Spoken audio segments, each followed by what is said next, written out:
Hello there, it's me, Josh. Welcome to Story Time.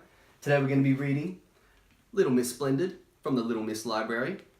We are slowly getting through all of these. They're all so good. We've been on lots of adventures so far. These are all by Roger Hargreaves. And we're about to delve into another story and find out what we can learn and what kind of adventures we're going to go on with this story today. So get comfortable, get ready, wherever you are, because we're about to delve into Story Time. That's right. And if you like these stories, please subscribe. Click that bell below, and you can visit the page, read stories whenever you like. All right, here we go. Little Miss Splendid. Nothing was too good for Little Miss Splendid. She lived in a huge house surrounded by large gardens. She slept in an enormous bed with silk sheets and silk pillowcases. She bathed in a gold bath, and she dined off silver plates. Oh, she was splendid. At least she thought so. Little Miss Splendid thought a lot of herself. In fact, she thought about little else. It's a nice house though, nonetheless. One day, while taking a stroll around her gardens, Little Miss Splendid came upon a small door in one of the walls. She'd never noticed it before. I wonder what's through there, she thought, and opening the door, she stepped through. Little Miss Splendid there. A little doorway. She found herself on a road. Along came Mr. Small out for a short walk. "Good morning," he remarked politely, raising his hat. Little Miss Splendid stuck her nose even higher in the air and walked past him, as if he wasn't there. What a common little man, she thought to herself. So you think Miss Splendid is a little bit selfish and a little bit hooty-tooty, bit fancy-smancy? Thinks a lot of herself. Let's find out what we can learn from this story. She came to a bus stop. Mr. Happy and Mr. Daydream were waiting for a bus into town. "Hello," grinned Mr. Happy. "Who are you?" "I," she replied, "am Splendid." "Oh," said Mr. Happy. Well, there you go. "Are you going to catch the bus?" asked Mr. Daydream. "Me," she said. "The bus? Never." "I," she went on, "have never, ever in the whole of my life travelled on a bus." An expression of distaste crossed her face. "You have to sit next to people on buses," she went on, "and that would never do." "Oh," said Mr. Happy and scratched his head. He couldn't think of anything to say. Miss Splendid walked off with her nose very high in the air.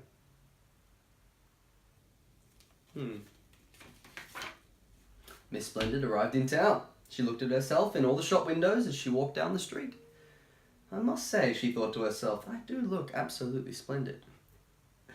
And then something caught her eye. She is walking down the street. I do say with that smile on her face, I do look splendid. There in the middle of the window of the hat shop was a hat. Not just a hat and a half. The most magnificent, sumptuous, desirable, gorgeous, spectacular, amazing, splendid hat you've ever seen. Look at that. Ooh. Miss Splendid marched into the shop. She snapped her fingers, and a saleslady hurried to her side. "Good morning, madam," the saleslady said. Miss Splendid ignored her. It's not very nice. "Can I help you?" "I," announced Miss Splendid, "wish to try on the hat in the window." Ooh. Miss Splendid looked at herself in the mirror. "Magnificent," she breathed. "I look absolutely magnificent." "I'll take it," she announced.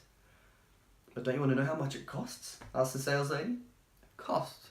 queried Miss Splendid loftily. "I never discuss money matters. Send me the bill." And she marched out of the shop. Little Miss Splendid soon stood on the pavement. Oh, I'm hungry, my belly's rumbling. And held up her hand. "Taxi," she announced in a loud, important voice. The taxi stopped. "Take me home," she ordered, and went to get in. But of course she couldn't. Her new hat was much too large to fit through the taxi door. "Driver," she said, "you should purchase yourself a larger taxi." In the meantime, she went on. "I shall walk." The taxi driver grinned. Little Miss Splendid walked along. Perhaps it's better to walk, she thought to herself, so that everyone has the chance to admire my magnificent new hat. But then it happened. So walking along, looking for people to admire her hat, it started to rain. And the trouble was, the more it started to rain, the more it rained. And the trouble was, the more it rained, the more Miss Splendid got wet. And the trouble was, the wetter she got, the wetter her hat got. What a sorry sight. Don't you agree? Oh, the hat's going to be ruined. She'll be all wet. The bus, on its return journey from town, passed her. Mr. Happy and Mr. Daydream on their way home. And sitting in the dry, looked out of the window.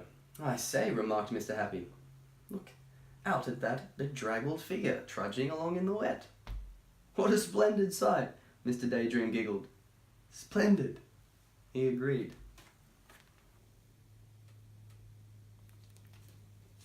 Uh-oh, poor Miss Splendid's a little bit wet and sad. Miss Splendid, looking anything but splendid, arrived home.